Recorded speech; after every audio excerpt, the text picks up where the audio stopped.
Well, I don't think that you probably need much of an introduction, but in case anybody on this call is not familiar, do you want to kind of introduce yourself and give us just a quick background on all of the incredible work you do? Oh, it's just going to be really quick because that's boring. But so I'm Kelly Bolin, and I've been in the shelter field for almost 24 years. I started right out of grad school where I got a master's in animal behavior, working at the Massachusetts SPCA. Hi, everybody from over in the East. I am now in Reno, Nevada. So I started at the MSPCA as their behavior. So I was back actually the first behaviors hired by a shelter in our country in the year 2000. But I also, I was there for about 5 years, and then I started consulting with other shelters. And so my role for all this time has been, almost 20 years working with shelters to try to improve their behavior wellness programs. I've worked with shelters all over the country. I also had a little stint at Cornell. I was the director of behavior for the Maddie's shelter medicine program at the vet school at Cornell. I'm also adjunct professor at Tufts Vet School. And I also teach an online shelter behavioral management certificate course through the University of the Pacific. So I've been around a long time. Most people know who I am. And my goal in life is to educate people about animal behavior. My passion is helping shelter folks because the animals in the shelter really deserve good care. And so that's me in a nutshell. Awesome. Well, thank you. I will probably say it at least 7 more times before today's over, but thank you for being here and speaking with us. Oh, you're welcome. This is going to be fun. Yeah. Yeah. So Morgan and I, just so everyone knows, we've really kind of connected because I think Good Pup does an amazing job, and Morgan is amazing too. And so Morgan, I think it's only fair that you give a little bit of your background too. Oh my goodness. Well, it's certainly not as impressive or exciting as yours, but I too have been involved in animal welfare for about 20 years now, in a variety of capacities. Most recently, before joining the team at Good Pup, I worked for the Humane Society of the United States, and that put me in contact with all sorts of shelters, big and small, all across the country. And I really was able to get a good grasp on kind of the needs of the entire industry, if you will, for lack of a better phrase.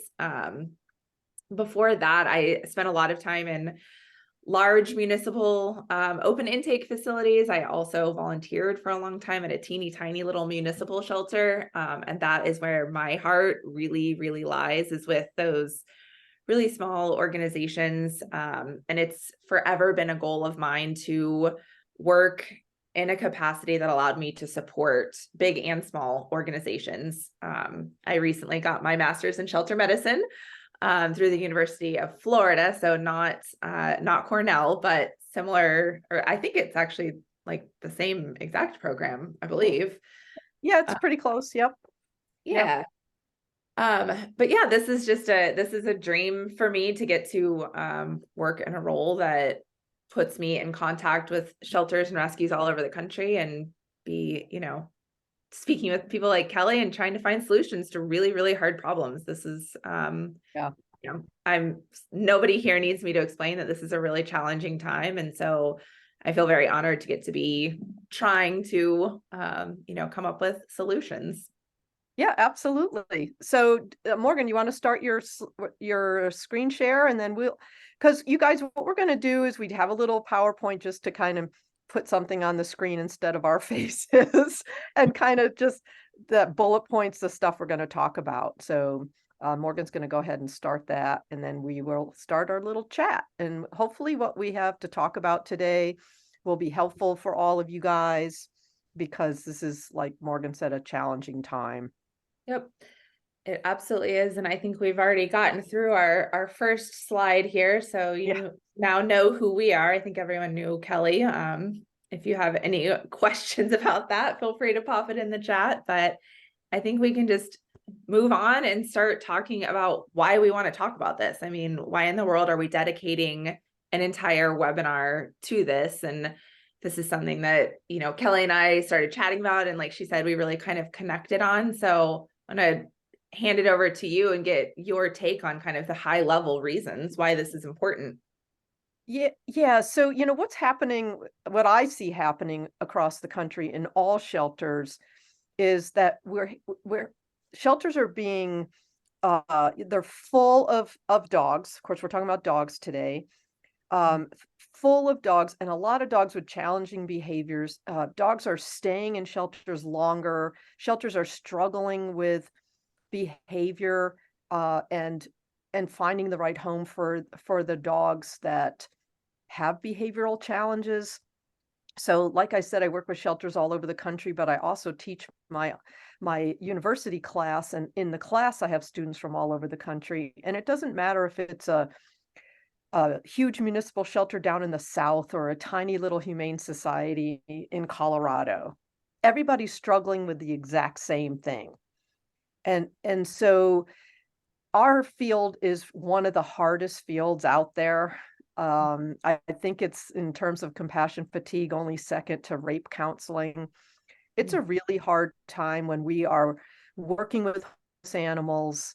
We kind of lose faith in people, and then we become really attached to these animals, and they end up staying and staying and staying and staying. And sometimes when euthanasia has to happen for whatever reason, it's just heartbreaking. And so this is a really, really tough field. And right now, I think we just need to kind of be together, support each other, and see what we can do to try to make things a little better. Yeah, no, I agree. And like I mentioned, this is something that comes up in a lot of different conversations I'm having with different groups and different kind of leaders.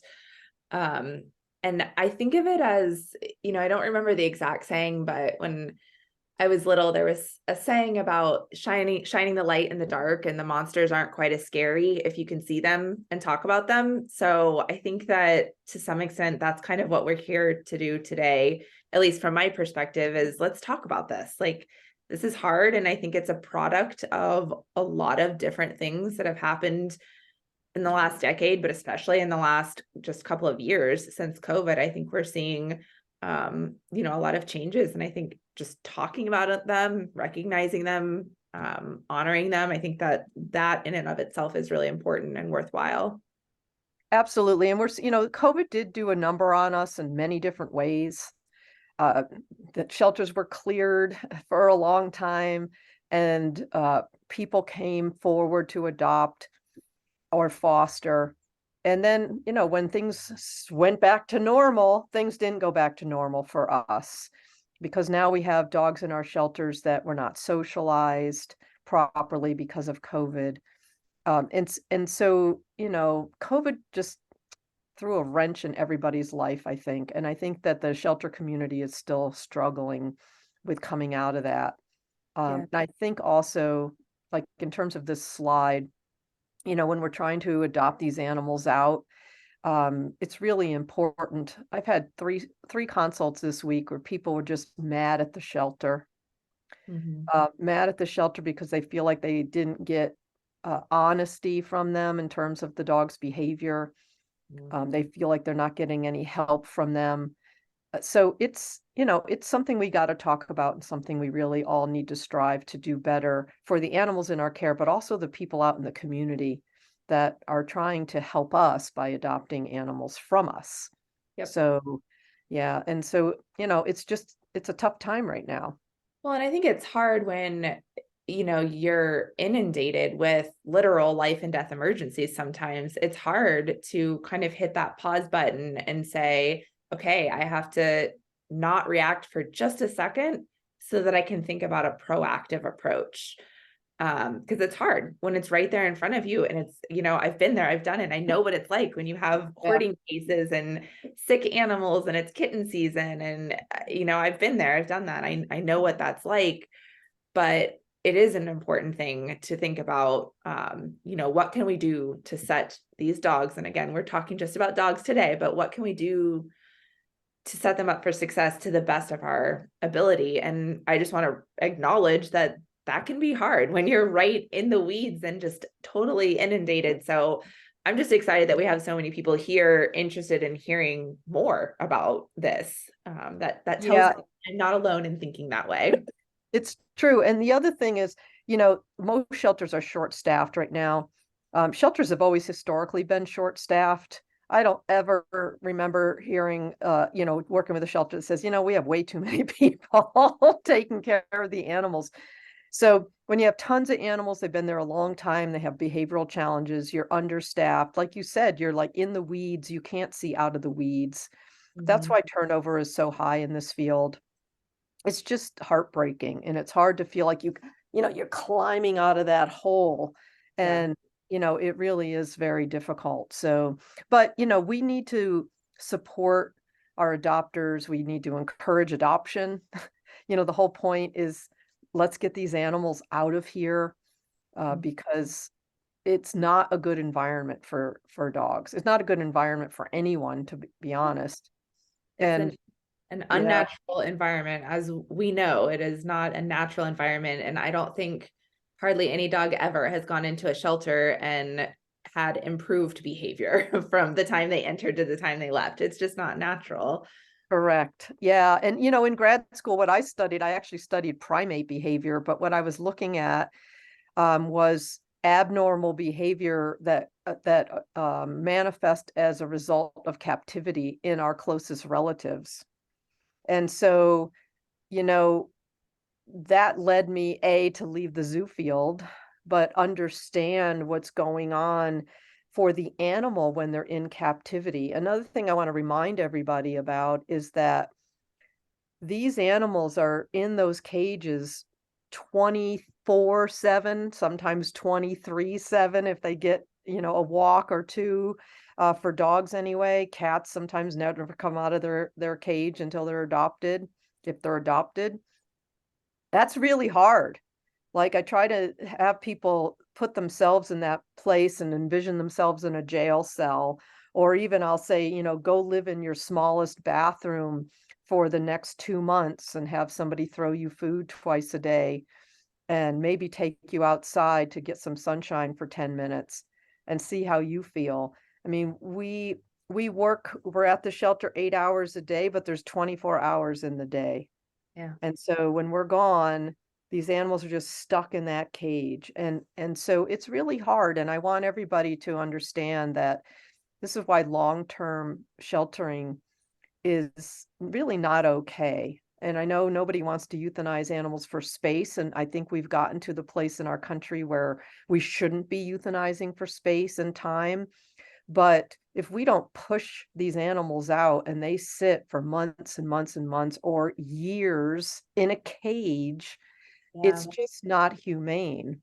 And so I want everyone to think about that, and what our job really is to Yep. help these animals, get out of the shelter. It's not a good place for them. And Yeah. so I think that's really important for everybody to understand too. Yep. One question that came in that might be worth exploring, as it's part of, I think, kind of the everyone's job in the shelter. Sandy asked, do shelters tell people that are adopting that it takes almost 6 months for the dog to fully adapt to a new home? Yeah, It that's varies. a great question, and it's something we're going to actually start talking about as we move through this slideshow, because the point of this webinar really is to help you guys do better with that kind of stuff, right? How do we talk to our adopters? What do we say to them? And how do we set the dog and the adopters up for success? Mhm. Because if we don't do that, then we get the returns, and then we get disappointed people. If people don't have a good experience with their shelter animal or the shelter that they adopted from, or both, then they're never going to adopt from a shelter again. And so, only 25% of people who acquire a dog get that dog from a shelter. Mm. That's just despicable, right? That only a quarter of the people out there who want a dog go to the shelter to get one. We got to do better to improve our standing in the community, improve, a lot of stuff that we do, and make sure we do all the stuff we're going to talk about in this webinar. So I guess it's time to like move on Yeah, to I know. slide. I think we dive into it. I mean, as we've touched Yeah. on, there's a lot of ground to cover, but Yeah. Let's go hopefully, for it. yeah. Can Let's you see. make Oh, that change? there. So this is basically what we were just leading into, right? Like, oh, how do we get these animals adopted? What is the way? How do we get them adopted? And so, as we have here, let's talk about first of all the bio. you know, if you go on Pet Finder, every dog is a good dog. I mean, yes, we want to advertise them in good light. We want to show people who this dog is. Yep. But we also have to set realistic expectations, as it says on the slide. It's like if you just sugarcoat the dog and just say every dog is a good dog, oh, he's so sweet and friendly and blah, blah, blah. And you see the same bio for every dog, that just doesn't work. You got to individualize these animals. I Yeah. talk about how do you get the animals out. And so one of the things I I suggest in one of my talks that I talk about this is bandanas on the dogs. Now it sounds hokey, but during visiting hours or whatever you want to call it, when people come in, when you put bandanas, different colored bandanas on the dogs, not only does it soften their look, but it individualizes them. Because let's say you have 3 black pitty mixes in a row, right?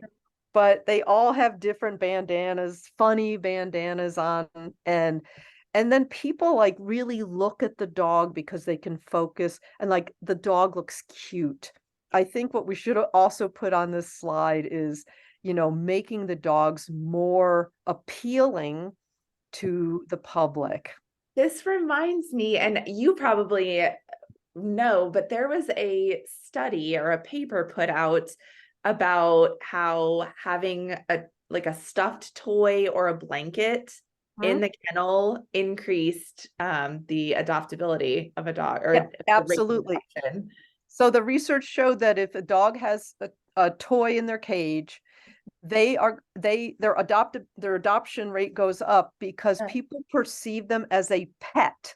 So what I always say, this is my thing, it's like I always like to make this prison analogy for people, to have empathy for the shelter animals, but also it's like we want people to see these dogs as pets, not prisoners.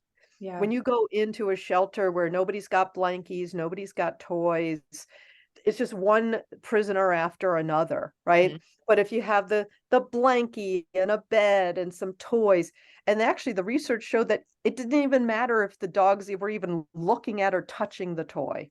Huh, just the As present. long as there was a toy in the cage, their adoption rate went up. Yeah, that's When I was at the MSPCA, we had 2 large kennels at either end of the kennel room. And what I did is went to the Goodwill and got chairs, upholstered chairs, covered them with plastic, put a bunch of quilts on them. And it was an experiment because they were afraid the dogs were just going to rip them apart or pee all over them. And they didn't. And what I showed is that the dogs in those 2 kennels that were laying in the chairs got adopted quicker than any other dog. I love that, and I am not at all surprised to hear that. Yeah. So advertising the dogs as pets, but at the same time, making sure we don't sugarcoat what the dog needs. And so I don't think you should list the dog's every single behavioral issue on their bio. Absolutely not. But if you know this dog is not appropriate for small children or something, say something in there about that. Because and another thing that I don't know if this was actual research, but it was something we were talking about once at a conference, that you don't use negatives like can't go with kids. You say Yeah. would do better in an adult only home, or would Well, I do think there's better. a fine line there between there's a couple of fine lines. There's the fine line between what you're seeing in the shelter and what we may see once they're out of the shelter. We don't have a crystal ball. We can make really educated guesses based on what we're seeing in the shelter. but we don't know. And we certainly don't want to put up too many barriers and scare away potentially really great homes. But then there's that responsibility that we have to be upfront and to share the information that we do have. Excuse me, sorry. There's a couple of questions that have come up that I don't want to interrupt the flow, but might help if you're thinking about the adoption experience. So what someone, Dixie, said that they don't really have people go back and meet the animals, but they bring them out and meet them in a room inside. How can you make that experience better and sanitize in between, I think is what so tactically, how would you do that? Well, a lot of shelters, this is interesting because a lot of shelters that during COVID, whoa, what happened? Yeah, Morgan, your screen. Okay. Oh, is that your ghost taking over your screen? Oh, you lost your audio, Morgan. I have a ghost. Can you all see my screen again? Yeah, we're back. Okay. Okay. So Morgan has a ghost in her computer, so just excuse when something weird goes on the screen. But so a lot of shelters during COVID, of course, didn't let people back in the kennels, or the shelter was basically closed. People had to pick out of pictures and then meet the dog outside. Well, when COVID restrictions were lifted, a lot of shelters didn't want to go back to letting people walk the gauntlet and get the dogs all aroused and crazy all day long. And on the one hand, that's so much better for the dogs to not have people in and out getting them aroused. We know that kennel frustration leads to that reactive barking and just behavior that is not pleasant for anybody, and it deters adoption. So we get that. And so it would be great if shelters could do that. But a lot, what I have found, through my work with all these shelters, is that the public doesn't like that, right? They want to see all the dogs so that they can kind of have their choice. It's like if they went to the grocery store and they went up to the window and said, I want some deodorant, and the person just went and picked the deodorant that they just grabbed off the shelf, and they weren't able to look at all. I don't know, that was a weird analogy that just popped into my head. But it's so it can be difficult for the public to understand that. So sometimes I worked with one shelter, they're only allowed to pick 3 dogs to meet, and when they pick the 3, it's like, what do you mean they're only allowed to pick 3 dogs to meet? So if you do that, where you don't let the adopters go back into the kennel, again, that's good for the dogs, absolutely. But we do have to give people the choice. And so maybe you have, like, in your lobby, rather than just a notebook with pictures, maybe like a running, I don't know, I'm just throwing ideas out, but like little video clips of these dogs outside in the play yard or something, so people can actually see them and see their personality, so that they can say, oh, I want to meet that one. Because I think shelters just expect people to look at a picture of a dog and just pick one to meet. And so what we know about adoptions is that people are looking for a connection. Mm-hmm. And so I remember the first time I adopted a dog, I was in my early 20s, I'm an adult. I was moving to Wisconsin by myself, and I'm like, I'm taking a dog with me. I went to the shelter and I walked down one row, looked at every single dog, then I did the other row, and the last dog that I saw, I looked at her and she looked at me, and I said, that's my dog. Like, and she was the most amazing dog for 14 years. Something about the way she looked at me, I made an immediate connection with her. That's what people are looking for. And so it's hard when you're only handpicking a few dogs for people to meet. That said, brings us to the matchmaking, unless you have something to say about No, that's exactly what I was going to say. I feel like this is the perfect time to say that it's not always possible, but when it is possible, do a little matchmaking. Ask them some questions about their lifestyle. You know the dogs in your care. You know who's high energy. You know who's a couch potato. Talk with the person and dive into that matchmaking when it's possible. Yeah, it's important, in this day and age of open adoptions, right? Some shelters take that to mean that any person can come in, pick any dog, and take it home. And I don't agree with that. I think open adoptions means any person can come in and adopt an animal, right? It might not be the one you saw on the website because of a circumstance in your home, like it's just not the appropriate dog. And so I still believe in matchmaking because I think a lot of people go to the shelter, pick a dog just because of the way it looks. So we know that most people pick dogs based on their looks. I mean, they're looking for that connection, but I like small, hairy, you know, herding type mixes, right? That's my thing. It's not that I don't think other dogs are cute, but that's what I like. And so people have in their mind, what they think, but it might not be appropriate. That dog might not be appropriate for their family. So we do have to find out a little bit about them. So I still think matchmaking is important. And there's two really important situations that I think we have to be careful about matchmaking. One is if there are children under 6 in the home, and the other is if there are other animals in the home, whether it be a dog or cats or small critters, guinea pigs, whatever. So I want Every to ask, can I ask you a yeah, question about yeah, yeah. So I recall when we were kind of like chatting through all of the points we wanted to touch on, you mentioned that age 6, and I didn't stop you then and ask you, but I'm going to stop and ask you now because I wonder if other people have a similar question. And my question is, how did you land on 6? Because I've heard all sorts of different ages, and so I'm curious why you say 6 specifically. Um, it's a good question.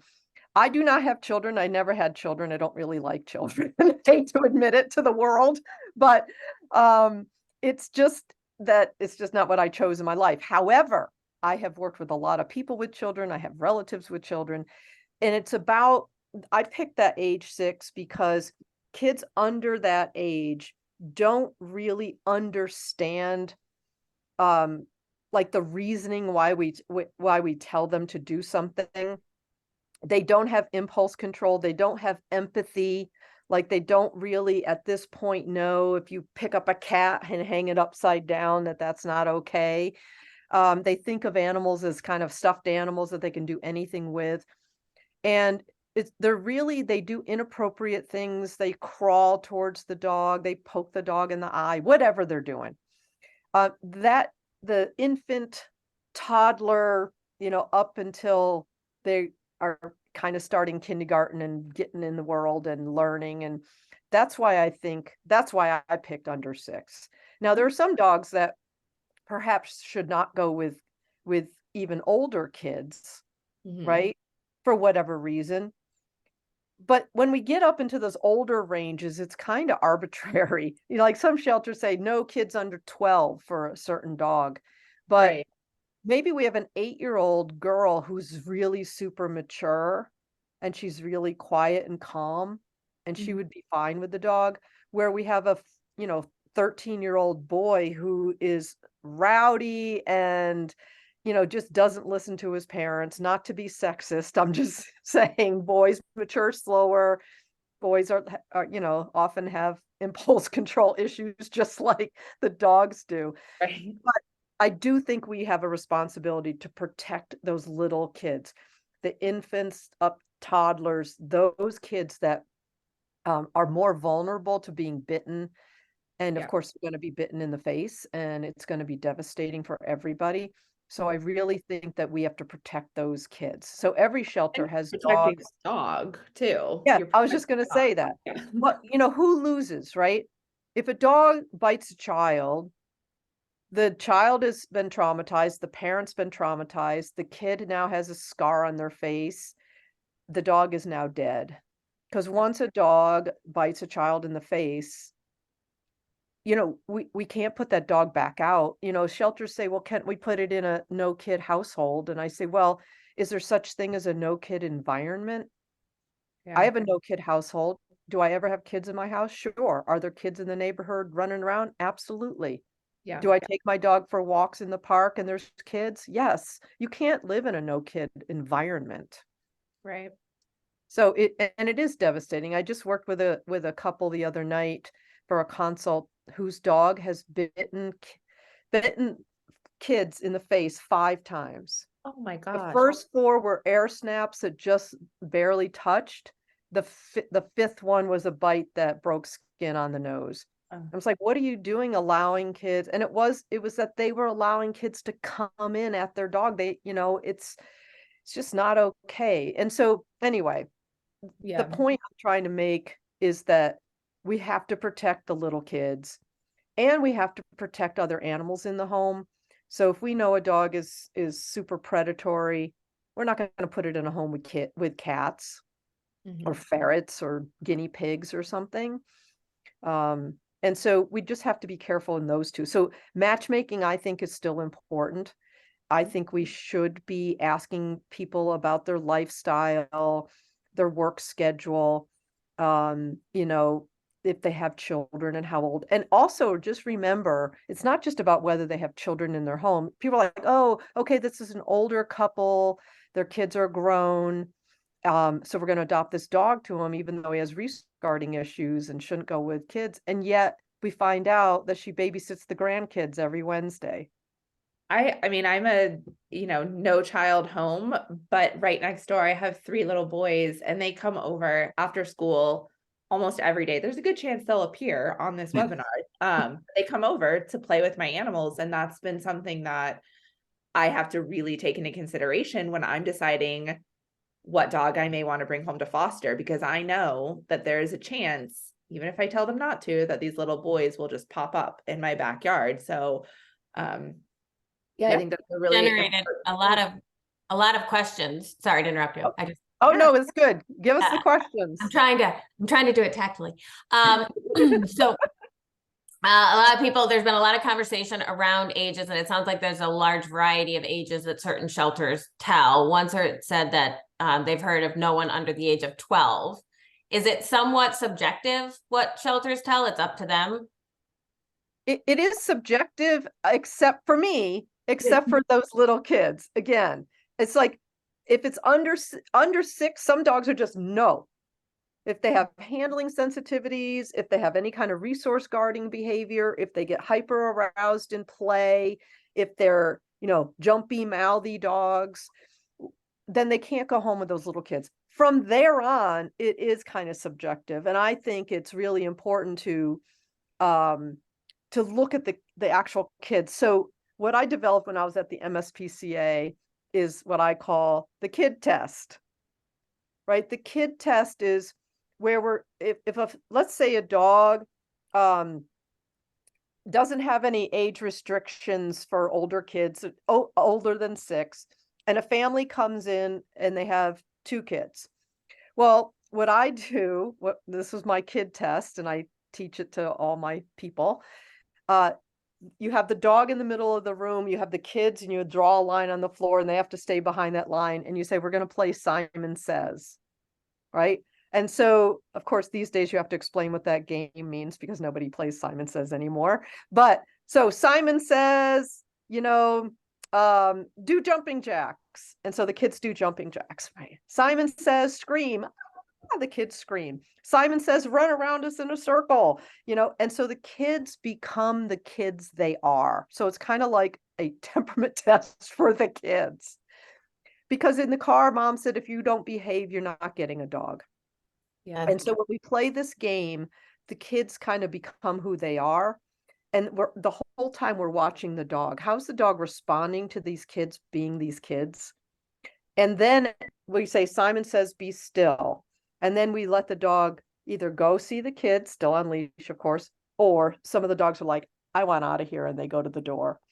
And we can explain to the mom, you see how her ears went back and she hid behind me when your kids were being rowdy, and you see how she wants to get to the door. I don't think this is the best dog for you and your kids. I always say your kids are wonderful. They're lovely children, and they're just being who they are. But this dog is afraid of that. Yeah. And so that's what I like to do, because again, you can see an 8-year-old who's really quiet, and she's like, ah, and I was like, no, scream, ah, these kind of demure, calm kids. And then you see the rowdy kids. And so age, when you get up into there, is more subjective, and you really, I think looking at the kids, meeting the kids is a better idea. That's not always possible because you're busy, but that's how I like to do it. No, I like Well, that. without seeing the chat, I haven't read through it, but just a reminder that there is no regulating agency. There is no one organization that dictates the rules for shelters. So ultimately, or rescues, ultimately it comes down to what your own internal policies are. It's up to you to make those decisions. How much risk are you willing to take? Correct. And Kelly has firmly decided that for her, 6 and under is a non-negotiable, and other organizations might not follow that. And it's up to each group to have those discussions about their risk tolerance and make those decisions on what they're willing to entertain as far as adoptions go, what rules they may or may not want to put in place. Yeah, absolutely. I mean, that's the thing. We don't have any standard anything in this field. We don't have standardized care. I mean, the shelter medicine people write this great, standards of care document. That doesn't mean everybody follows it. It's not the law. And so you do what you do. You make your own policies. But, as far as I'm concerned, we should still be doing matchmaking, and we should be protecting children and small critters that live in the home. And the other thing, I don't want to get into that. Go ahead. What were you going to say, Well, Morgan? I was just going to say something you touched on, I think leads into adoption counseling, which is as you were describing what you were seeing when the dog was reacting to the children playing. I mean, in my mind, that kind of falls into the arena of adoption counseling. And so I don't know if you want to like dive into that a Yeah. little. Yeah. And so, what it said on the slide is do it. This is where I feel that a lot of shelters are lacking, is good adoption counseling. Like sometimes it's because you don't have enough staff. Sometimes it's because you don't have trained staff. But what I see, so when I worked at the MSPCA, everybody, the care staff, everybody did everything. Like one day you're on dogs, one day you're on cats, but everybody came in, did whatever, clean, feed, blah, blah, blah, and then everybody was the adoption counselor for the afternoon. So adoption counselors knew the animals because they were ones taking care of the animals. Nowadays, it seems like we have departments. We have the care staff that are just in the back, they're just taking care of the animals. And then we have the adoption staff that really don't even know the animals. And I find that that's pretty problematic, especially when we find out something about the animal. It should be documented. Oh my God, I'm such a stickler on documentation, that you should be documenting behavior from the first second they come in. A behavior assessment is how, the behavior throughout the dog's stay, right? And so we should be documenting this stuff so that at least the adoption counselors can read through it. But of course, oftentimes they don't. And so here they are trying to counsel somebody about a dog they never even met. And so I find that to be really problematic. But let's say that you do have people that know the dogs and are doing the adoption counseling. I think we need to add more behavior. So this is why, number one, I think they should be sharing specifics about this particular dog, what we know from the dog's history. If it comes from a previous home, here's my big quote: there's no better predictor of future behavior than past behavior. How that dog behaved in its last home is the best predictor of how it'll behave in the next home, not how they're behaving in the shelter. Yeah. Right. We can get a lot of information about the dog during that stay, whether it's through an informal or formal behavior evaluation protocol, but mostly through documentation of behavior during their whole stay. And so we gotta know a little bit about these animals. So we got to share that information with the adopter. But then there's other things that we really should be talking to adopters about in terms of behavior. So what I did is I had done this before. I wrote the chapter in the latest shelter behavior textbook that the ASPCA put out. my chapters on post-adoption, right? And so, but it's, it's important that you give people information about behavior. So I had to come up with 5 important things to talk to all dog adopters about and 5 important things to talk to all cat adopters about. Because we don't want to, it's in the next slide. I know. I'm like, do I just move on? No, because we didn't get to resources yet. But we don't want to throw the kitchen sink at these adopters because they can only retain so much. So we have to be short and sweet. And so my 5 important things goes down to 3 if there's no other animals in the home. And so for dogs, 3 important things. Number 1, separation anxiety. I can tell you that I am inundated with requests for consults for separation anxiety. A lot of it is because, there's the ghost again. A lot of it is because of COVID, because people took dogs home during COVID, and for 2 years they didn't go out, didn't meet anybody, nobody came over. But just generally speaking, adopters or shelters are not talking about how to prevent separation anxiety. So people adopt a dog when they have a weekend off or have a week off or have the summer off, or they're working from home for a couple of months, and then they go back to work and they spent 24/7 with the dog, and the dog then panics when they leave. And so you have to counsel people, look, you got to leave for little bits of time from the very first day. So there's other things that are important. I don't want to go into all of that because I have a whole talk on that, but I do think you should be doing good adoption counseling. Be honest with the people about the dog. Tell them specifics about the behavior we've noticed or know about in this dog, and help them, right? Help them. Show them, say, okay, well, this is how we're helping this dog's jumping behavior or pulling behavior or mouthy behavior or whatever it is that dog's issue is, its leash reactivity. Let me show you what we're doing to try to modify this. And then you try to get them to do it. Like even something as simple as showing them how to get the dog to sit and then say, okay, you try. Right. Like just like blabbing at them, it's just going to go one ear and out the other.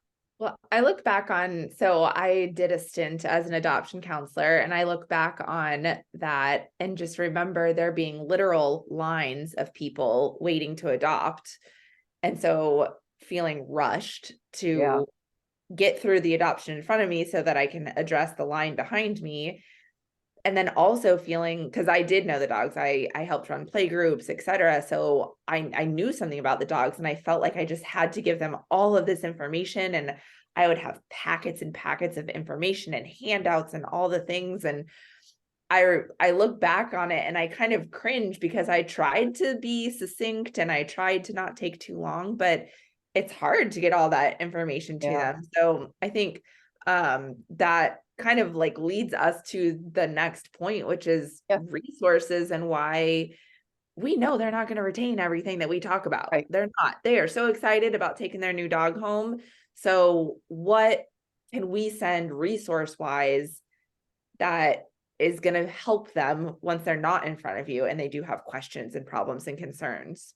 Yeah, absolutely. And this is the thing. In the old days, we gave them a packet with all the different handouts in it and everything. And I can tell you back then when I was actually working at the MSPCA, when I would go to do a private consult at their home, I'd say, well, where's your packet? And they're like, oh, where is that? They just came home, threw it on the table. They don't even know where it is. Nobody gets. And these days it's even worse. I feel like people don't like open stuff and read it. I think digitally we have to really provide people with information. But at the adoption, one thing I do like to provide are simple handouts on like body language. There's a lot of, Sophia Yin has a lot of them, and just say, oh, here, this is, put it on the fridge, and this is, signs that your dog is fearful, things like that.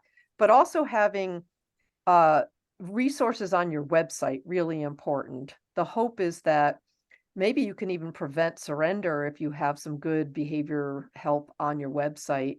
but certainly for your adopters. But I think we touch on this in the next slide in terms of Yeah. follow-up. But for this slide, it's like, just, make sure there are resources for them. It's not necessarily hand them a big old packet, but have resources available. Make sure they know they can call you. Make sure they know that there's stuff on your website, or that you can give them other websites that can help. Right. Yeah. Right. Well, I just realized it's already almost 10 till, and we have not even started talking about what we're here to talk Okay, about. go for it. So let's go to the next slide. We're going to talk about post-adoption, y'all. That's why we're Yes. here. We're going to Yeah. talk about it. There's so much to talk about before you even get to the time of adoption. As we saw, we just talked for 45 minutes. Whoops. Oh no. Okay. Yeah. So actually, you can just Oh, you can skip this slide, because this is just like, this is all the stuff we're going to talk about. So yep. go to the next slide. All Okay. right. So this is where our kitchen sink comes in, right? Yep. We got to tell our adopters, don't throw the kitchen sink at the dog. And what that means is, a dog is coming out of a shelter. Sometimes they've been there for weeks or months, sometimes years. It's a really hard environment. And so when dogs go to a new home, some things are really important. And these three things are the important thing. I'm going to start from the bottom. I was literally just saying, in my head, we probably should have ordered these different. Yeah, but that's okay. We'll go up. Stress. I just want to talk a little bit about stress, because there's a lot. The shelter's a stressful environment, and what happens when an animal is stressed is that their sympathetic nervous system, that's our flight or fight response, what triggers when we're stressed, fearful, and so there's all kinds of neurochemicals and stress hormones like cortisol that are flowing through the body all the time in stressful situations. And so in the shelter, it's really super stressful, but it's also stressful to go into a new home. Mhm. That change of environment is stressful. So that cortisol level is still going to be high. The dog has to get to know their new family. They got to kind of get to know the new environment. They have to get to know their new social partners. And so their stress level is going to still be high. And so Yep. we have to let these dogs decompress from their experience in the shelter and the experience of going from that environment to a home environment. And Yep. so that's where those other two things come in, right? They need rest. People are like, oh, I got a new dog. And they like immediately take it to the park, or they invite all their friends over to meet their new dog. And it's just bombarding them with stimuli that they just right now can't handle. They Mhm. need time to just kind of decompress. And so you have to stress these things, because if you don't, people just don't know that. Right. Right. Well, and they're excited. Who can fault them? Of course, they're excited. They have this new family member that they're so happy to have in their home. And of course, they want to show their friends. And one thing that I remember always stressing was the importance of just giving them time and rest, and Mhm. how you don't set them up to fail, give them a chance. Because what you see, if it's all crazy chaotic in the first day or two, that's not necessarily really who that dog is. And you have to give them a chance to come out of their shell. Yeah, and there's, so people always ask, well, what's the right amount of time? And it's really hard, because every dog is going to be different, but we know that every dog needs at least a few days, if not a few weeks, to just relax, like come down from that shelter experience, Yep. feel comfortable in their environment before you start bombarding them with life. Right. Certainly for some dogs that come out of shelters, that exposing them to life has to be done slowly, just because they weren't socialized really well, or they have fear issues. And so we also have to talk to people about that. And so really important. This piece is really important for all the dogs, but especially some of the dogs that come out of the shelter who need a little more time. Yep. Absolutely. Yeah. You want to jump to the So next I slide? was just going to say, we're going to talk a little more in depth about that Yeah. decompression period, and what does it mean when we say let the dog have a chance to decompress. Like if you have the time to do that counseling, etc., and you're breaking this down, what are the highlights that you want to try and impress upon the adopters? Yeah, so I think the first is what we said in the last slide, the time. Let them rest, let them come down from that stress. But these 3 points are also important. Consistency, the dog has to learn what is okay and what is not okay in the home. And so consistency meaning, you decide as a family, is the dog going to be allowed on the furniture? You don't have one person allow the dog on the furniture and the other person be yelling at the dog constantly to get off the furniture. Dogs don't understand that inconsistency. The other thing is that safety zone. So all dogs, whether there are kids in the home or not, they need a place that they can go and just be and be left alone. I mean, think of ourselves. The poor dogs, are bombarding them with attention all the time. Sometimes they just need to go be by themselves. I think of all the times you want to just jump in your car and go for a drive just to get out of your chaotic house, right? Away from the phone, away from work, away from your kids, away from your spouse, right? They need a safety zone. So set up a little area that's their place, whether it's a crate or just a bed, and that's their place. And when they're there, you don't bother them. And the third thing I think is really important, set the dog up for success by talking to people about rewarding the behaviors they like. We know that dogs perform behavior based on the consequence of that behavior. If a behavior is rewarded, they're going to do it again. And so they should be, the dog, comes over to them and sits. Good boy, give him a treat. The dog goes and lays on his own bed. Good boy, give him a treat. The dog eliminates outside. Good boy, give him a treat. You reward what you like with treats, and you build that relationship with the dog, but you're also communicating with the dog. This is what earns you reward. Because the dog doesn't come to your house knowing that. Right? No. So you got to help them with that. Yep. What gets rewarded gets repeated. That's Correct. a little line I've always liked. So I feel like we're like having to rush now. I know, I feel bad, but so then the next step, the next thing is about environmental management. What does environmental management mean? Well, again, set the dog up for success. Management strategies like baby gates and tethers and even crates. Although remember that if you're going to recommend the crate, we want to make sure they know how to crate train the dog. One really hard thing is people say, oh, you got a new dog, you better put him in a crate. And the dog's never been in a crate in his life. So I tell my shelters to start crate training at the shelter if you can. Like if you have a behavior mod program or a behavior department, start doing it before the dog leaves the shelter. But if you can't do that, you have to give people a handout. And of course, everybody's welcome to my handouts. You got to give the dog a handout, or you got to give the people a handout on how to properly crate train the dog. But anyway, to this point of environmental management, if you don't want the dog to learn that when you're cooking, they can jump up and steal food, don't let them in the kitchen when you're cooking. If you don't want the dog to learn that the kids' toys are more fun than their own toys, manage the environment so that the dog can't get to the kid toys. So management is something people don't think about. Well, the one I like the most and I recommend a lot is tethering. Yeah. People are like, well, he begs at the table. Well, tether him over there so he's still in the room and he learns that when we're sitting at this table, you are over there. Put him on his tether, give him a chew toy, and then just ignore any barking or anything.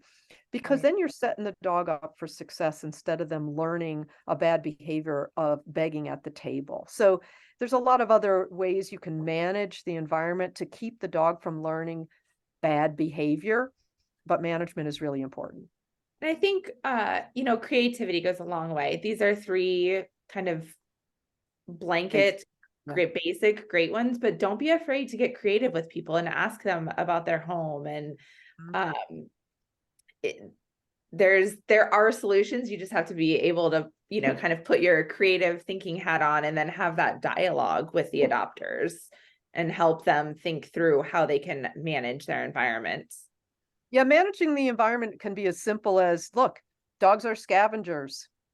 If they can get to the garbage can, they're going to get to the garbage Yeah. can. And so put the garbage can behind a closed door.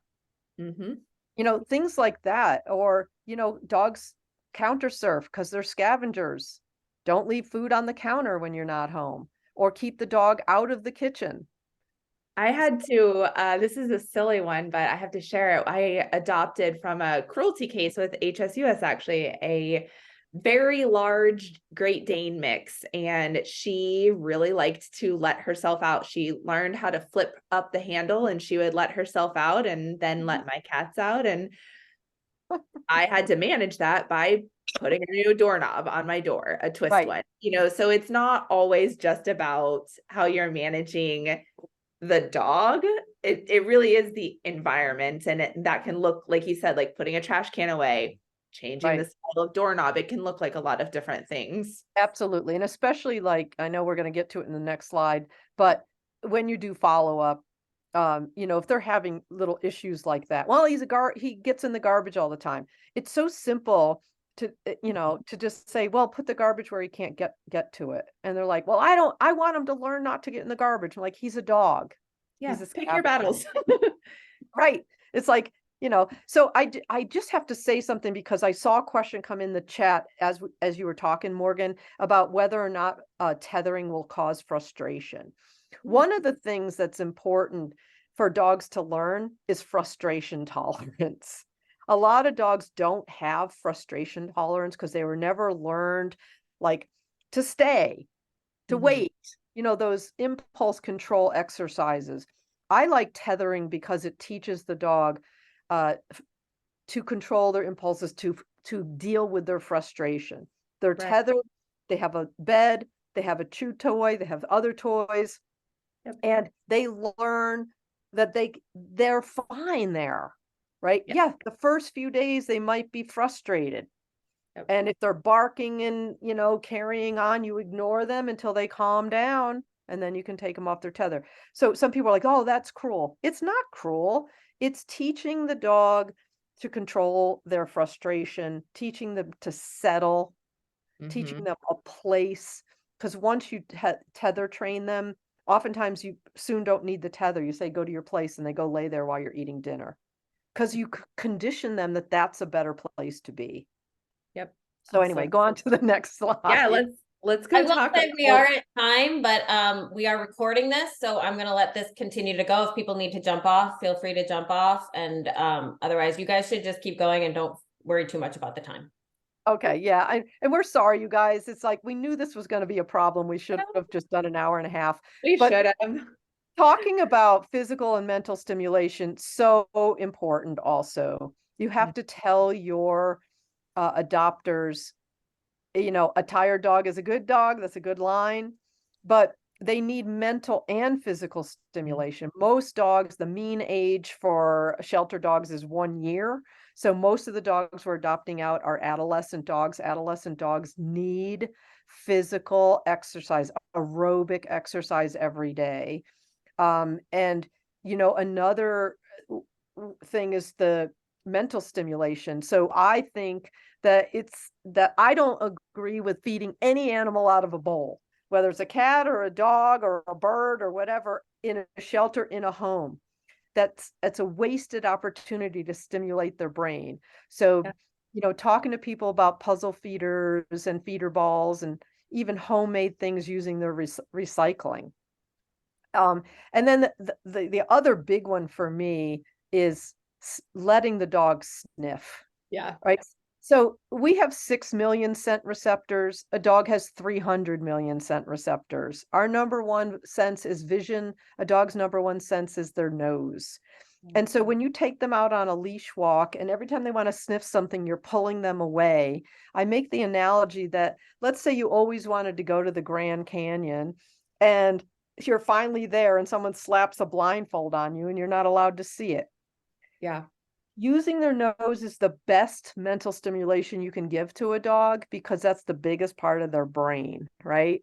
And so let them sniff on a walk. I always tell people, look, if you have 15 minutes to walk your dog and he wants to spend 12 of those 15 minutes sniffing the same spot, let him sniff the same spot, because a leash walk isn't aerobic anyway.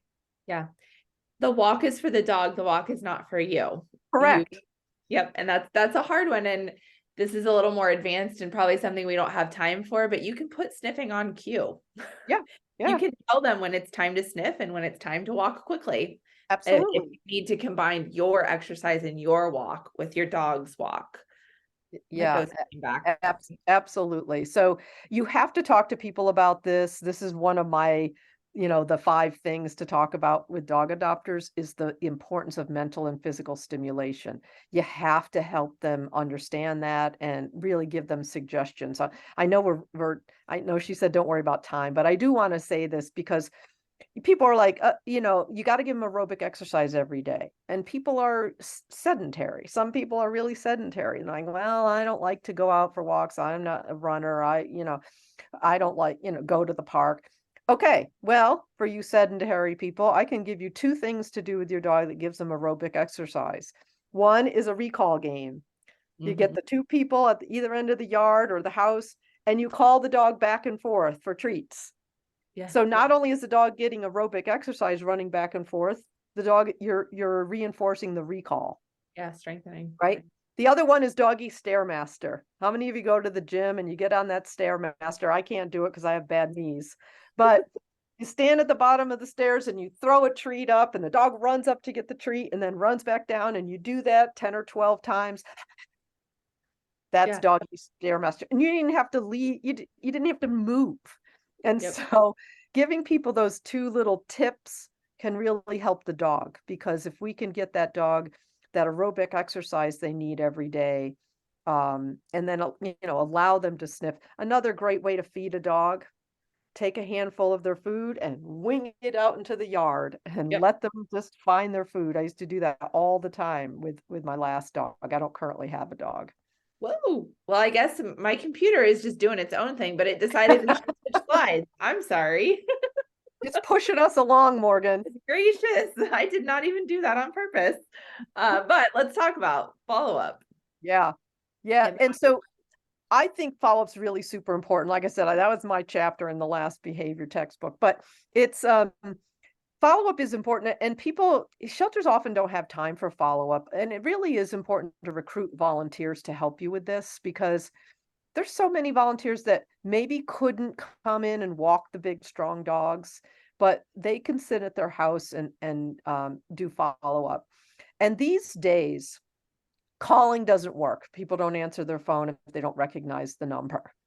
Emailing at this point has gotten to be like old school, right? Like nobody really pays attention to their email, and you get, if you're like me and you have a political,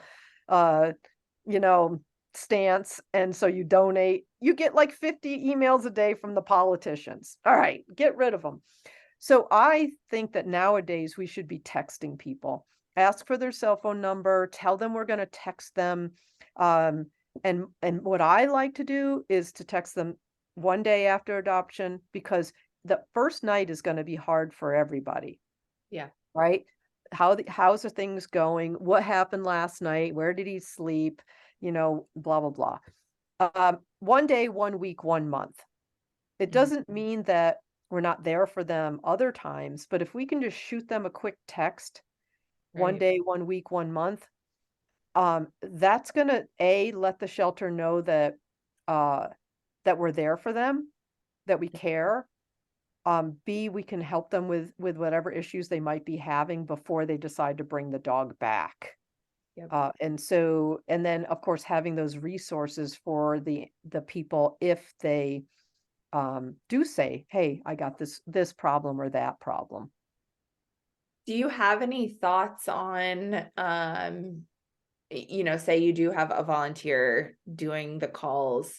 Can you talk on, what if that volunteer doesn't have much background in behavior, or, can you kind of touch on like, if you think that those volunteers should be trained, or if you have other suggestions or ideas? Yeah, so that's the other thing. You can't just have some random person texting people and not having an answer for them. It's Mhm. really nice to have volunteers that go through some training on these are the common things that people have problems with or questions about. When it comes to behavior, if you get on my website, here's my plug, Morgan, kellybolin.com. And you go and it says behavior tip sheets. And so, every shelter I work with and every shelter out there listening are welcome to tap into my behavior tip sheets. And basically, so if you have your volunteers that are doing the helpline, just read, all those tip sheets. And I'm not saying I'm the end all and be all by any stretch of the imagination, because there's lots of other resources out there. The ASPCA Pro has tons of webinars on behavior and things. But as long as the volunteer has in her head or his or her head or at the ready, like a handout, like, he's pulling on his leash. Yeah. Let me talk to you about whatever. And so, yes, I do think there needs to be some kind of training. The other thing that they could do is have a volunteer be the one to reach out. And if the person writes back and says, I'm having X, Y, or Z problem, having a system to hook that person up with someone at the shelter that can Yeah. help them, because that sometimes is the better way to do it when we're talking about, especially if we're talking about aggressive behavior, right? Because we don't want to just give them a quick text back Right. when the dog is showing aggressive behavior in whatever circumstance. And so you definitely need to get them the resources they need, which kind of leads us to Good Pup.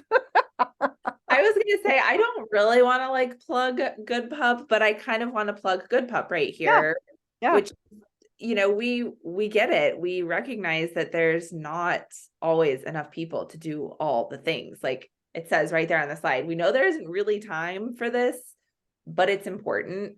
And that's, here at Good Pup, that is like a huge focus of ours is how can we help fill those gaps and be a support system? And that can look like, a variety of different things, but we certainly would love to be considered in your toolkit of resources.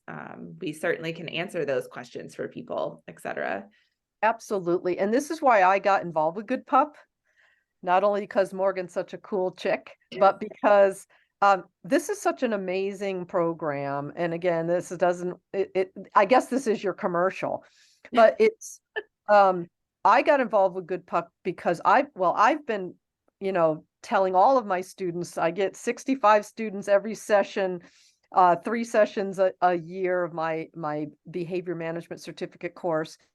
And it's part of the resources in my adoption module, because you don't have time, you don't have the expertise. We finally have an organization, whatever you want to call Good Pup. We have a service for people that can help them. And, it's so amazing to me that shelters can send people to Good Pup to get help Yeah. with training and behavior issues, and that people don't even need to leave their home, because we know that, with the percentage of people that take their dog to a dog training class. Do you have a guess for me, Morgan? Oh my gosh. I'm gonna guess it's low. I'm gonna guess it's only like 5% or something really low. I don't know. It's actually 8%. I just looked this up the other day to renew a slide I had. 8% of people take their dog to a dog training class. People don't want to go out and go to a class. Well, and it's not always if you have a reactive dog or a dog Right. that's car sick or A there's fearful dog. Yeah. right. There's so many reasons why the virtual platform it's really cool and it's really helping people that likely may not have ever been able to be helped in the past. And it's basically on demand, which is really cool too, because let me tell, I don't know what it's like in different communities, but I know here where I live in Florida that if you find a good trainer, it can take months before you can even get on their schedule. But that doesn't help you when you have a dog right there that you aren't sure if you can keep. And that's something that I'm forever proud of being part of, is this organization that has essentially on-demand support. Yeah, and so, the whole reason that we are doing this webinar today is to give you information and have this chat. But, in my mind, it's really to make sure that shelters know that they have Good Pup as a resource, and to utilize that to tell all the adopters about it, because you don't have what these people need in terms of being able to help them after adoption. And like you said, Morgan, it's like it's virtual, it's on demand, they can get help today. And I just urge all shelters to get involved with Good Pup. Absolutely. Well, thank you. That's not why we're here today. This was not one long commercial. There's certainly other resources as well. There's ASPCA, there's all sorts of stuff, but I do think we are a unique solution. And so yeah. Is there another slide? I forget. I think the last that slide. was it. Yeah. So I think it's great for you to talk about that, your shelter partner program, because this is the end and this is your commercial and my commercial. Well, I was going to say, I think that, along with us being a support system, obviously Kelly is she is a true expert in this, and absolutely somebody that should be at the forefront of anyone's mind if they're trying to work through these complex issues. And I think, I'll touch really quickly on our affiliate program, because I definitely want to make sure we get to any questions there might be, but this is my 30-second spiel. Ready? Yeah. It is free to become an affiliate partner of ours. What that means is that you sign up with us, you get a unique link. You can give that to your adopters. Should they choose to sign up for training with us, they get their first week for free, and then you can earn a donation from us, which is super cool, right? Then you can turn that donation into scholarships if you want. Scholarships are essentially a way for you to absorb the cost of training in case you want to support a family adopting a more challenging dog, or a family that just doesn't have the resources themselves. But that's kind of a side note to the affiliate program, which again is totally free. It's a resource. You can give it out to truly anyone in your community. It does not have to just be adopters. Fosters, if you have vaccine clinics, it's anybody that you want to make aware of the fact that there is this training resource out there. Yeah, right. And also, like what you said, Morgan, it doesn't have to just be your adopters. You can prevent surrenders. Yes. By providing people in the community help before they lose their mind and their bond and decide to come to the shelter. Yeah, it's just that proactivity, wherever you can be proactive, trying to find a way to do that when you're in the middle of the weeds, which is hard. Yeah, and that's why Good Pup is such an amazing program, because shelters are in the weeds. We talked a lot today about, adoption counseling, matching, all things that take time. And then follow up, and people's heads are going to explode. They're like, we're barely keeping our head above water, feeding and walking the dogs. And so that's why it's good to know the resources that in your area, as well as something like Good Pup that can help people. And the other thing I will say, another plug for Good Pup, but also important, if you're going to recommend any training, a trainer, behavior person, there's no regulations that says you can only call yourself a behaviorist if you have this degree, right? People just say, you know what? I had a handyman once. He was my handyman, and he had pet dogs, and he got too old to do the handyman stuff. So he just declared himself a dog behaviorist and put out business cards because he has his own dogs, and he watched Cesar Millan every day. And so I actually confronted the guy. I'm like, you can't do this. And if you want to do dog training, fine, but you cannot call yourself a behaviorist. But anyway, I'm losing the point. I was going to say that in and of itself is a whole topic that we could probably spend 3 hours about. That's a hot topic. Yeah. So basically, I just wanted to say, make sure anybody that you recommend to your adopters uses positive science-based training methodology that doesn't cause pain and fear in the dog. And one thing about Good Pup is that you have that with them. And so really great resource on many, many levels. Well, thank you. Thank you very much. I held a couple questions till the end because we're trying to get through the slides, but a couple things. Someone just asked, and Patty, clarify if I asked this wrong, but what can be asked to get building owners to accept puppies? Why many people are forced to take their pets out because they're not accepted by building owners. This is a big problem that we've run into and seen at Good Pup, is that housing is an issue. Yeah, I mean, housing is an issue for humans. Right? Gosh, And then yeah. you put a dog in the mix, you know, I don't really know what to say in terms of landlords. I mean, obviously, every landlord is an independent person. They have the right to say no dogs, you know, over 40 pounds or whatever their stupid recommendations are, or regulations are. I mean, I've seen, you know, 100-pound dogs be way more polite than a Chihuahua who's running out biting everybody. But, It's you know, fascinating that this comes up because literally yesterday we had a meeting with an organization that is working on this exact issue. And we are discussing ways that we can kind of partner and work together to help people, renters, secure housing, renters specifically that have dogs. So this is a huge topic, and I kind of love that this was asked. It's very it's awesome timing. But I think everything Kelly said, absolutely. I think that, you know, again, trying to be kind of proactive. I think that if you can counsel the person to at least try to have a conversation with the landlord and say, I want to adopt this puppy, or I already have this puppy. Here are the steps I'm taking to make sure that we're still going to be conscientious neighbors. Because that's what it boils down to, right? yeah. Mhm. We don't want neighbors that are barking, and we don't want neighbors that are damaging the place we live. So I think that if you can counsel your adopters to have a proactive conversation, Mhm. that can go a long way. Do I think that's going to solve all of the problems? No.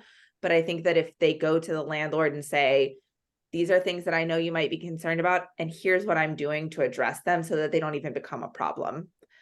I don't know I if that. agree with that. And another big one, which I think a lot of people who don't like dogs, they don't like dogs because dog owners aren't respectful. They don't pick up their poop, Yeah. right?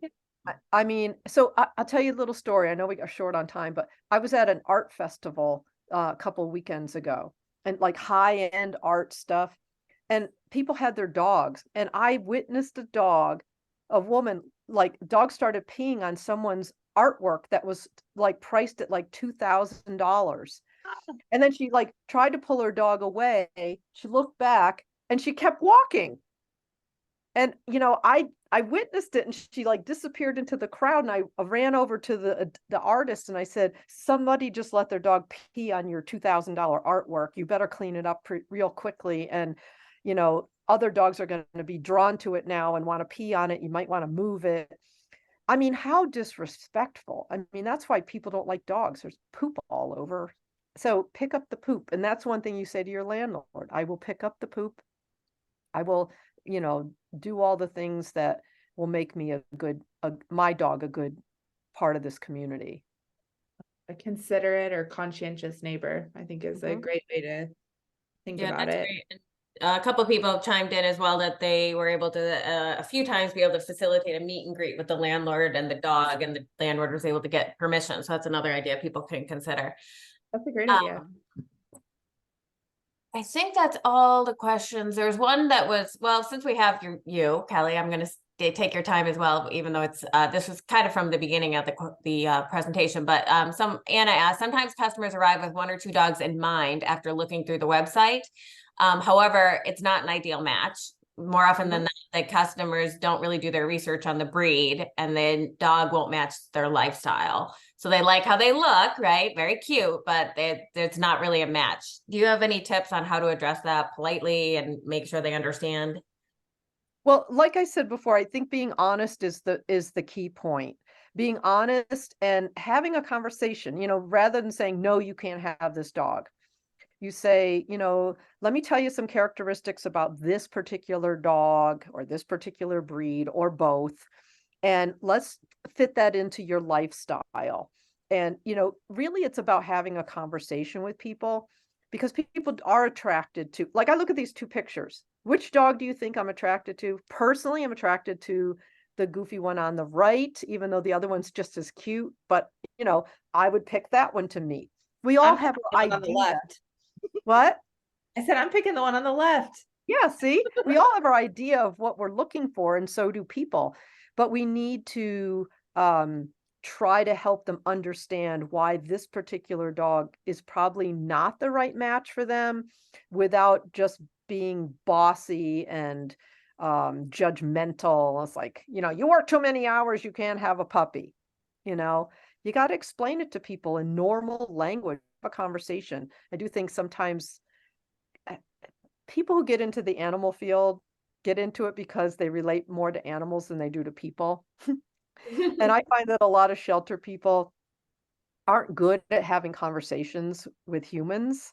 I did a workshop, on-site workshop a couple of weeks ago, and there was about 45 people from the shelter there, and none of them I'm like, "Are you guys awake out there? Hello, hello, hello." Like, I'd ask a question or I'd pose a question and nobody, I mean, this is just introverted people who are animal people. But you better learn how to talk to people because we need these people. So it's just about having a conversation.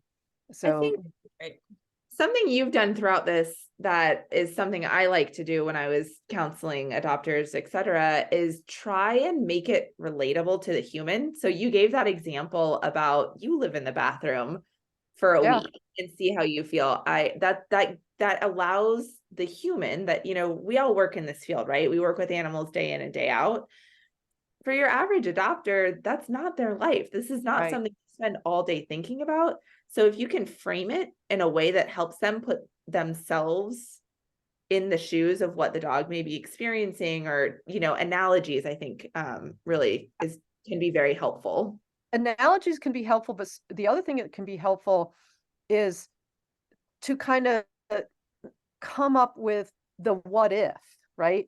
So let's say we have a person who has a 3-year-old and they want a dog who is a resource guarder.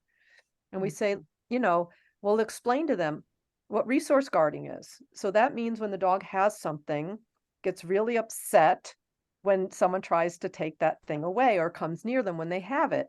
We do not place these kind of dogs with little kids because now I want you to imagine your 3-year-old crawling over because the dog has a toy and reaching for the toy and being bitten in the face. I mean, sometimes you just have to be that honest with people so that they can envision what could happen if they do take this dog. And so it's not, again, do it in a really conversational way and tone.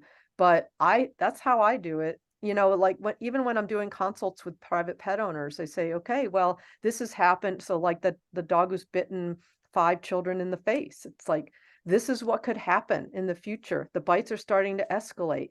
The next one might be a very damaging bite. I want you to picture one of your neighbor kids with the chunk out of her face, or her being blinded. And it's sometimes you just have to be that honest, but be compassionate about it and say it in a conversational tone, not a confrontational tone. Right. Right. The other thing, I just going to throw this in there because you brought up the analogy thing. Yeah. When people, shelter folks get upset when people return their dog, return their adopted dog, and kind of judge that person as, not worthy, that they gave up too soon, and so my analogy for shelter folks to think about this is what you're going to do. You're going to go to the grocery store today. You're going to look around the grocery store, and based only on looks, you're going to pick a person to bring home that day and be your new spouse. So how often would that work out? I mean, the divorce rate in our country is over 50%, and that's when you date for a while and get to know somebody. Yeah. But Yeah. we literally are having people come in pick a dog based on how it looks and hopefully what we say about the dog, at least what we know about the dog. And it's going to go to their home and be part of their family. And sometimes it just doesn't work out. And so you can't judge people for returning the dog. You have to thank them for bringing it back to you rather than just giving it to whoever. And now you want to get the information about how that dog was in that home. Yep. Because again, even if the dog was there 1 day, 1 week, 1 month, they know more about how the dog behaves in a home than we do. Yep, absolutely. It's an opportunity for you to gather more information about the dog. Correct. And then you know, again, next time you adopt the dog out, you know what happened in that home. You can give them the resources they need, which brings us back to our commercial for Good Pup, a good resource. Okay, we know this dog has this issue because this is what this person who returned the dog told us. Now we're going to set this new adopter up for success. And with this adoption, we're going to give them a scholarship for Good Pup. And so you got to help your adopters for sure. Yeah, absolutely. Lisa, do we have any other questions? We've gone way over, and I'm so sorry for everyone that's still on here listening. And I'm sorry, Kelly, for your time that we're. Oh no, it's my taking pleasure to up. be here. And you know, I this think is we the can- problem with. Go ahead. No, I Lisa. think we can wrap up here and then we'll post this for everybody and we'll put it on our website, which also has webinars about resource guarding, leash problems, a lot of stuff on enrichment, which came up a bunch today. So there's a really great webinar by Kate Hembry on enrichment. So please check us out. We'll send out an email to everybody who enrolled next week, letting you know. Absolutely. Thank you guys for tuning in. And we knew that when we were just going to do conversational interviews format, that it was going to go over. So we totally should have just planned on this being like a 2-hour one right from the get-go, because I feel like we could keep talking for another at least hour. Absolutely. But maybe we'll do it again sometime. Yes. You guys, again, thanks Good Pup for inviting me to speak with you and to, you know, help get the word out about your program, but also thank to everybody who tuned in to listen to us go blab on. Yeah. Well, it sounds like they loved it. We're getting a lot of thank yous and this was amazing and a lot of really good stuff. So yeah, we will have to do it again. Okay, that sounds great. And thanks everybody. And thanks Morgan. Thanks Lisa. Yes, thanks Good Pup. Okay. Thank you.